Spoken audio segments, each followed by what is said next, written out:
ICL tours and travels തൃശൂരിൽ പ്രവർത്തനം തുടങ്ങി. ICL group chairman advocate KG Anilkumar ഉദ്ഘാടനം ചെയ്തു. ബാങ്ക് ഇതര ധനകാര്യ സ്ഥാപനമായ ലാൻസേത വാണിജ്യ പ്രൈവറ്റ് ലിമിറ്റഡ് കോർപ്പറേറ്റ് ഓഫീസും തൃശൂരിൽ പ്രവർത്തനം തുടങ്ങി. ICL ടൂർസ് ആൻഡ് ട്രാവൽസിന്റെ കേരളത്തിലെ ഹെഡ് ഓഫീസാണ് തൃശൂരിൽ പ്രവർത്തനം തുടങ്ങിയത്. തൃശൂരിൽ 5 ഓഫീസുകൾ കൂടി ഉടനെ പ്രവർത്തനം ആരംഭിക്കും.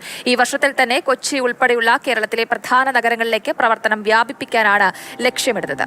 2018 മുതൽ UAE പ്രവർത്തിക്കുന്ന ICL ടൂർസ് ആൻഡ് ട്രാവൽസിന് ഐക്യരാഷ്ട്ര സഭയുടെ വേൾഡ് ടൂറിസം ഓർഗനൈസേഷനിൽ അഫിലിയേഷനുണ്ട്. നമ്മൾ ആഫ്റ്റർ കോവിഡ് ഏറ്റവും കൂടുതൽ ബൂം ചെയ്ത ഒരു സെക്ടറിലൊന്നാണ് ടൂറിസം.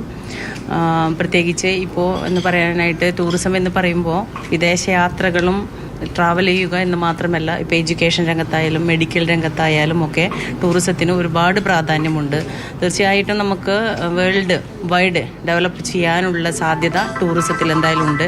ഇപ്പോൾ കോവിഡിന് ശേഷം ഫാമിലി ആയിട്ടായാലും ഇൻഡിവിജ്വലായിട്ടായാലും യാത്ര ചെയ്യുന്ന ആൾക്കാരുകളുടെ എണ്ണം വളരെയധികം വർദ്ധിച്ചു വരികയാണ്. അത് മുന്നിൽ കണ്ടുകൊണ്ട് തന്നെയാണ് ഞങ്ങൾ ഈ ഒരു ഡെവലപ്മെൻറ്റിന് മുൻകൈ എടുത്തിരിക്കുന്നത്. തീർച്ചയായിട്ടും